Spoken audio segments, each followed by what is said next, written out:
Om Swastiastu. Pemirsa, selamat berjumpa dalam acara perbincangan kita, dan pada kesempatan ini kita berada di kantor Komisi Penyiaran Daerah Provinsi Bali, dan kita akan bicara berkaitan dengan gerakan Gema Cipa, gerakan masyarakat cinta penyiaran 2020 yang diadakan oleh Komisi Penyiaran Daerah Bali. Dan kenapa kita melakukan gerakan ini, karena memang kita tahu bahwa dalam dunia penyiaran terjadi kemajuan yang luar biasa, apalagi ada pengaruh digital yang sangat baik perkembangannya. Tentu ada pilihan-pilihan dari masyarakat untuk menonton siaran-siaran di TV. Dan untuk membahas tentang hal itu sudah hadir di tempat kita adalah Ketua Komisi Penyiaran Indonesia Daerah Bali, Bapak Made Sunarse. Kita sapa dulu beliau. Om Swastiastu, Pak Tua. Om Swastiastu. Oke. Sehat Pak De? Sehat ya? Ganteng sekali dengan pakaian yang alami begini ya.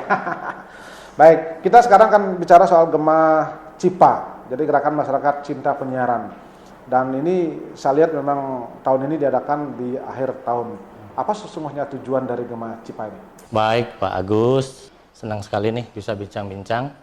Jadi gerakan masyarakat cinta penyiaran itu sejatinya adalah sudah menjadi cita-cita kita dari 2018 bahkan.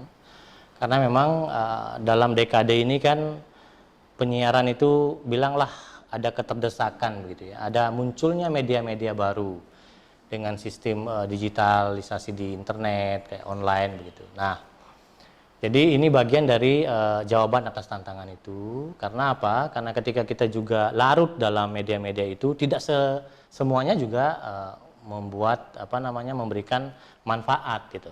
Tetapi ada juga sisi-sisi lain.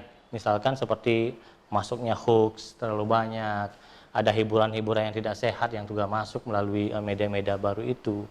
Nah, kemudian kita melihat bahwa media mainstream radio dan televisi ini adalah media yang diawasi gitu oleh KPI. Oleh karena itu sekiranya tidak ada yang memberikan informasi-informasi yang miss, juga tidak mungkin memberikan hiburan-hiburan yang miss juga, yang tidak sehat begitu. Nah, itu salah satu tujuannya. Kemudian sebagai sebuah gerakan, maka kita membuat sebuah agenda-agenda yang bahkan di dalamnya ada 6 kegiatan, Pak Agus. Ini kita buat bersama dengan pemerintah begitu. Jadi di samping juga karena kepentingan pemerintah juga banyak. Misalnya pemerintah ingin memberikan pesan-pesan kepada masyarakat melalui radio, melalui iklan layanan. Kemudian kepada TV juga. Lalu mari kita berpikir seberapa orang yang sekarang masih mendengar radio nih, seberapa yang menonton TV gitu. Oleh karena itu bagian dari atas jawaban itu harus juga dibuat sebuah gerakan bagaimana masyarakat kembali mencintai penyiaran gitu. Nah, selanjutnya berkaitan dengan tantangan konten. Konten ini kan kemudian ada konten-konten yang sebenarnya juga mengambil sisi-sisi dari media online misalnya. Ini kan harus dinaikkan juga grade atau kapasitas dan juga kualitas dari konten.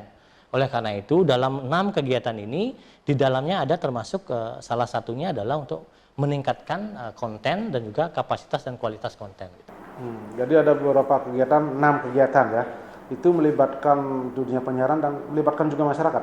Ya, jadi di 6 kegiatan itu, yang pertama itu kita sudah lalui di 4 November. Ini Astungkare dari kementerian sudah memberikan apresiasi, karena biasanya untuk kepesertaan daerah itu rata-rata 100 sudah bagus lah. Jadi kita ini kemarin 262, itu kepesertaan bahkan dinas-dinas terkait itu ikut ya sampai habis gitu. Itu berkaitan dengan digitalisasi, Pak. Di tahun 2022 itu kan sudah cut off analog. Jadi TV-TV itu sudah tidak seperti sekarang. Masih kresek-kresek begitu ya. Masih harus pakai antena. Dari 2022 pemerintah mencantumkan digitalisasi justru di Undang-Undang Cipta Kerja. Mau tidak mau, suka tidak suka, maka 2022 itu sudah ada digitalisasi penyiaran. Lalu apa di Bali ini? Apa kemudian di tahun 2002 baru kemudian kita ini digitalisasi apa yang kita buat? Makanya di webinar kemarin itu temanya adalah meningkatkan potensi ekonomi dengan adanya digitalisasi. Kita harus start awal nih. Nah, ketika kita bicara digitalisasi banyak orang berpikir apa sih itu? Apa bedanya dengan yang sekarang? Ya, oke. Jadi kalau misalkan digitalisasi penyiaran itu satu dari kualitas. Kualitasnya sama dengan yang berlangganan ini. Jadi tidak ada gerimis, tidak ada. Kemudian dengan digitalisasi itu banyak dimungkinkan munculnya TV-TV baru. Karena satu frekuensi sekarang, satu kanal kan cuma satu TV nih. Kalau nanti digitalisasi itu, satu kanal bisa dibagi menjadi 10, 8 sampai 10. Artinya kalau sekarang ada 16 kanal, nanti ada 160 TV. Kemudian akan lebih murah dan lebih mudah untuk membuat TV. Ini yang kita jawab. Pak Agus, teman-teman yang lain kan juga ada kreator-kreator konten ini. Ketika digitalisasi, maka mungkin di Bali akan ada muncul TV-TV lokal, ada 10 sampai 15 TV lokal misalnya. Lalu dari mana mereka dapat konten? Ini yang kita sekarang garap gitu. Kita sosialisasikan melalui digitalisasi. Jadi sudah tidak ada pakai antena, Pak. Artinya keuntungan bagi masyarakat khususnya di pencinta penyiaran itu apa dengan adanya digitalisasi seperti itu? Satu, kualitasnya lebih baik. Kemudian ada diversity of content. Sekarang kan masih ada menggabung ini, sinetron, ada talk show, ada semua digabung. Besok nanti dengan ada TV banyak, dia pasti akan mengkhususkan misalkan budaya saja. Itu artinya diversity of content ini membuat juga teman-teman di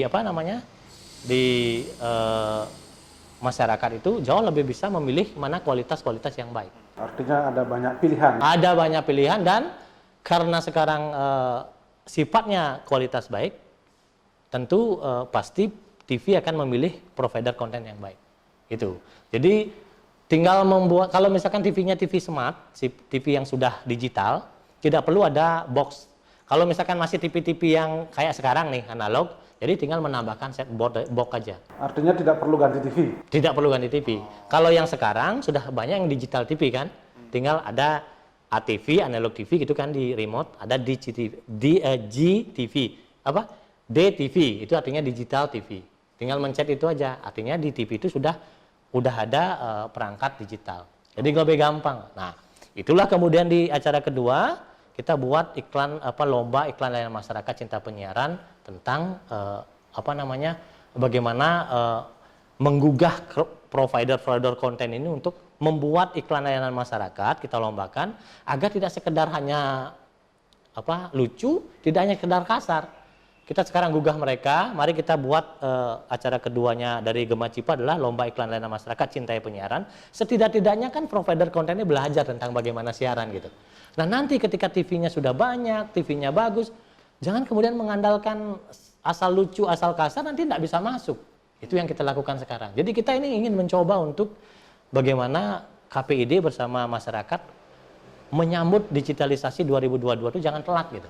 Baik, kita hentikan dulu sejenak dan pemirsa kami akan kembali nanti setelah pariwara berikut ini.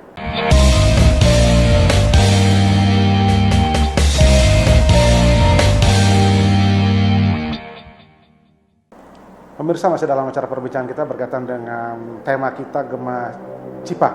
Jadi gerakan masyarakat pencinta penyiaran. Dan ini memang luar biasa, tadi Pak Ketua KPID sudah menyampaikan ada beberapa program yang terpenting tadi adalah bagaimana program digitalisasi dunia penyiaran khususnya di TV. Dengan adanya digitalisasi itu akan mempengaruhi tentang konten-konten yang muncul di masyarakat dan masyarakat akan sangat diuntungkan dengan itu. Saya lanjut ke Pak Ketua. Selain dua program tadi, apa kaitan dengan Gema Cipa itu yang diadakan oleh KPID? Selanjutnya begini, jadi di acara selanjutnya yang ketiga adalah berbahasa Bali serentak. Karena kita tahu lah bahwa di Bali ini kan ada Pergub 80 itu. Bahwa di setiap hari Kamis, bahwa masyarakat, instansi, sekolah, ya termasuk kita ini kan harus menggunakan bahasa Bali dan menggunakan busana gitu ya. Jadi busana, adat, berbahasa, ini kita gugah kembali. Karena dalam setiap penyiaran sejatinya juga masih banyak juga siaran-siaran yang menggunakan bahasa Bali gitu. Nah ini kita gugah dalam satu acara di tanggal 19 November. Itu seluruh TV, atau maksud TV One nih, seluruh TV, radio yang bersiaran di Bali, setelah jam 12 itu kan ada siaran Trisandi. Setelah Trisandi ini seluruh siaran yang ada di Bali, mau kemana dia pakai remote, mau kemana dia pakai muter radio, ada siaran berbahasa Bali. Nah, ini yang kita bagian dari sebuah mengangkat local genius, kemudian bagaimana menumbuhkan budaya, karena juga perintah undang-undang penyiaran, juga bagaimana juga bersinergi dengan pemerintah bahwa apa yang kita sampaikan dalam aturan itu setidak-tidaknya yang diingat dan kemudian dilaksanakan. Jadi itu salah satunya. Nah, selanjutnya ada kita acara yang namanya Radio Academy. Radio Academy ini adalah sebuah kegiatan peningkatan kapasitas radio. Peningkatan kapasitas radio ini maksudnya ini sudah ketiga kali nih Pak Agus. Jadi di radio itu kan kalau misalkan dibandingkan dengan di daerah lain ya, saya bukannya menyombongkan Bali. Bali itu masih rata-rata standar yang baik siarannya. Tetapi tetap kita buat akademi untuk insannya. Untuk di tahun 2020 kita dua temanya, tema marketing radio dan jurnalisme radio. Marketing radio ini berkaitan dengan bagaimana si radio pasca pandemi. Bagaimana menghidupkan radio. Jangan sampai radio itu surut. Nggak boleh ada radio yang bangkrut di Bali. Nah kemudian tema yang di hari kedua adalah jurnalisme radio. Sebab begini, radio ini kan sekarang ini banyak yang dengar. Butuh informasi, tapi kadang-kadang di radio sendiri juga tidak menggunakan jurnalisme gitu yang baik. Jadi kadang-kadang mendatangkan narasumber, bagaimana cara mewawancarai, bagaimana tema biar menarik, itu kadang-kadang tidak dikuasai. Kecuali hanya beberapa radio aja gitu. Nah ini yang kita lakukan, Radio Academy 3. Selanjutnya ada acara pembagian radio gratis kepada masyarakat. Nah ini ada 1.000 radio yang akan kita bagikan proporsional dengan jumlah penduduk. Jadi di Karangasem berapa, Tabanan berapa, Bangli, seluruhnya akan kita bagikan sebanyak 1.000 radio itu kita bagi. Setidak-tidaknya ketika orang sudah dikasih radio, setidak-tidaknya pasti dengar Pak. Nah spek radio juga khusus, tidak ada Bluetooth, tidak ada USB, tidak ada yang lain. Karena apa? Karena sekarang kalau radio ada Bluetooth-nya, orang lihat di YouTube, radio itu cuma dipakai untuk salonnya gitu kan. Wah, sekarang yang kita bagikan justru yang tidak ada fungsi lain. Nah, kemana kita bagikan? Bukan kita bagikan kepada yang sudah punya radio.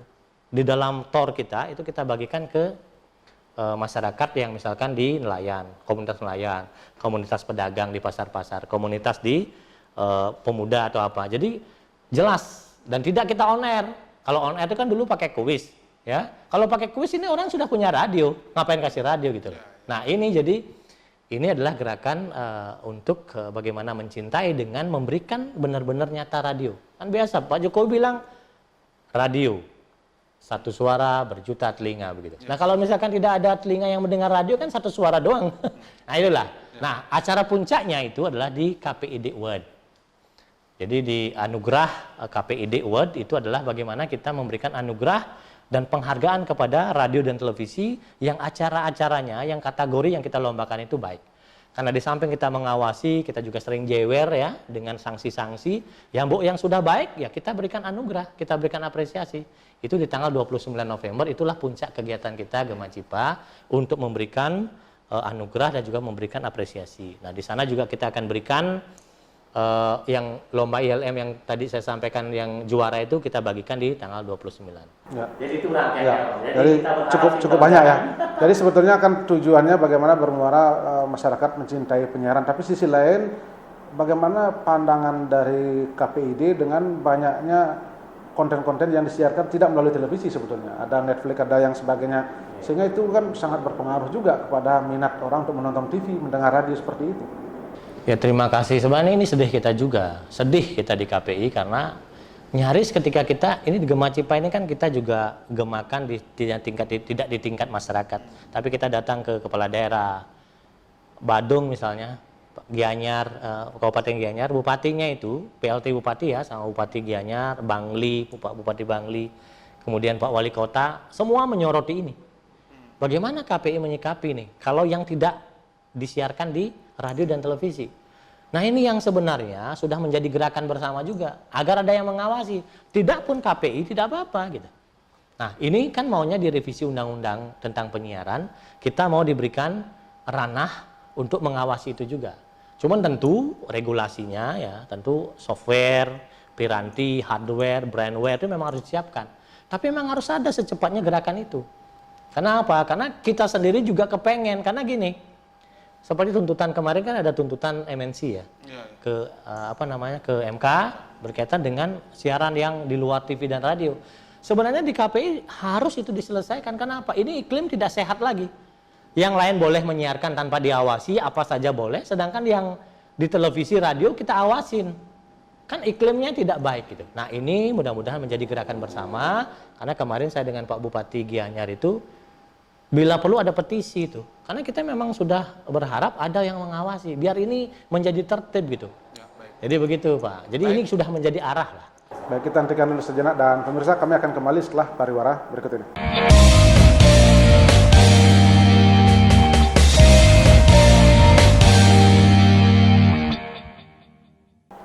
Pemirsa, masih dalam acara perbincangan kita berkaitan dengan tema kita Gema Cipa, Gerakan Masyarakat Cinta Penyiaran KPID Provinsi Bali tahun 2020. Tadi sudah dijelaskan banyak sekali kegiatan yang dilakukan oleh Komisi Penyiaran Indonesia Daerah Bali berkaitan dengan menyadarkan masyarakat untuk mencintai penyiaran, khususnya mungkin penyiaran yang sifatnya positif, dan tentu ada juga ranah-ranah lain yang sesungguhnya bukan kewenangan dari KPID untuk melakukan pengawasan dengan banyaknya muncul di medsos dan sebagainya seperti itu. Saya lanjut ke Pak Ketua. Ketika kita bicara soal penyiaran di Bali, apa sebetulnya yang menjadi masalah dan sering dikeluhkan oleh masyarakat selama ini ya? Ya, sebelum ke sana sebenarnya kita juga punya kendala di counter attack gitu. Ya, kan di medsos di yang lain itu kan banyak nih muncul. Yang menjadi kendala kadang-kadang adalah di televisi ini atau radio ini tidak membuat sebuah counter attack. Ini yang selalu kita gunakan. Jadi ketika ada air, anggaplah hoax ini adalah setetes tinta begitu ya. Jadi ini akan membiru gitu, menjadi pudar gitu, informasi menjadi miss. Apa yang kita lakukan harusnya kan mencampur dengan air putih sebanyak-banyaknya gitu. Itulah yang menghilangkan, karena kita tidak bisa punya kewenangan di tempat lain. Oleh karena itu, ketika ada hoax, maka seharusnya TV dan radio berlomba-lomba untuk mengcounter itu. Dengan tema yang sama, kita berikan yang benar. Sebanyak-banyak kita memberikan yang benar, maka hoax ini akan otomatis mereda. Ini tantangan kita berkaitan dengan konten dan bagaimana dengan media-media lain. Gitu. Nah, kalau di Bali, yang masih kita temukan adalah berkaitan dengan konten lokal sejatinya. Jadi konten lokal memang sekarang sudah mulai bagus ya. Ini kan setiap kita ketemu ini bagaimana nih jam-jamnya gitu. Jadi ada jam konten lokal yang disayangkan misalkan di jam-jam stres. Jadi misalkan jam 3 itu kan orang stres yang tidak bisa tidur jam segitu gitu. Tetapi ini sudah astunggara karena kita selalu ketemu, kita sampaikan, sudah mulai. Walaupun sebenarnya konten lokalnya dalam bentuk misalkan tembang Bali. Jangan salah, tembang Bali di Bali itu sangat disukai dan digandrungi karena beda dengan daerah lain.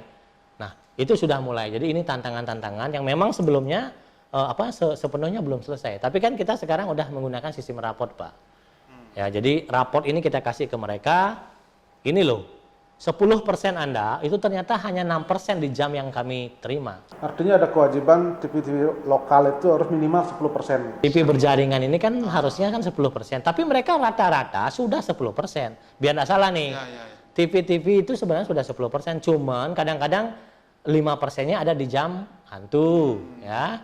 Kemudian 5%-nya lagi di jam-jam yang kita akui. KP itu mengakui konten lokal kan dari jam 5 pagi sampai jam 10 malam. Itu yang kita akui. Nah, tetapi kalau misalkan dia jam 3 pagi, jam 2 pagi, atau jam 4 pagi, mungkin kita ada catatannya di monitoring, tetapi kita tidak akui. Maka raport yang kita kasih kepada lembaga penyiaran, selalu sampaikan, Anda sudah 11% bahkan. Anda sudah 12%. Tapi ternyata 7% Anda ada di jam-jam yang kami tidak akui. Apa sanksi yang bisa diberikan oleh KPID terkait dengan mungkin tidak pemenuhan jam tayang seperti tadi itu? Ya artinya masih sama lah, seperti misalkan di P3SPS berkaitan dengan sanksi begitu ya, kita masih tetap memberikan teguran. Tetapi ada teguran-teguran yang memang tidak bisa kita lanjutkan kepada yang lebih banyak, karena memang masih sementara itu tidak ada yang mengatur secara tegas di undang-undang harus jam segini gitu loh. Kan begitu masalahnya. Oleh karena itu kita hanya berikan himbauan, dan kalau misalkan edaran kami itu ada implikasinya dengan pasal, ya pasti kita kasih sanksi teguran. Hanya sampai di sana, karena memang ini yang mau kita direvisi undang-undang kan, ini yang mau kita buat, bahwa di samping kita menentukan 10%-nya, kita juga tentukan di jamnya. Sampai detik ini kan memang jamnya tidak ada. Itu masalahnya. Tetapi karena kita sudah memberikan surat edaran, kita sudah mengeluarkan surat keputusan, maka keputusan ini akan kita kaitkan dengan pasal, lalu kita berikan teguran. Bagaimana dengan konten atau isi siaran sendiri? Tadi kan masalah jam. Sementara isi siaran bagaimana, apakah sudah banyak yang mengangkat siaran-siaran lokal berkaitan dengan potensi budaya dan masyarakat Bali sendiri? Saya kira kalau yang kita akui Pak Agus, itu sudah. Tetapi ada juga sudah 10%, sudah di jam tayang yang kita akui, tapi kita tidak akui karena cross culture namanya. Misalkan, jadi yang di Papua di syuting lalu disampaikan sebagai konten lokal kita.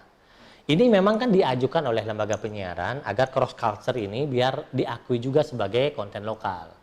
Ini mungkin karena berkaitan dengan biaya, mungkin begitu ya. Itu tidak kita akui. Tapi yang sudah kita akui, saya kira sudah mengangkat.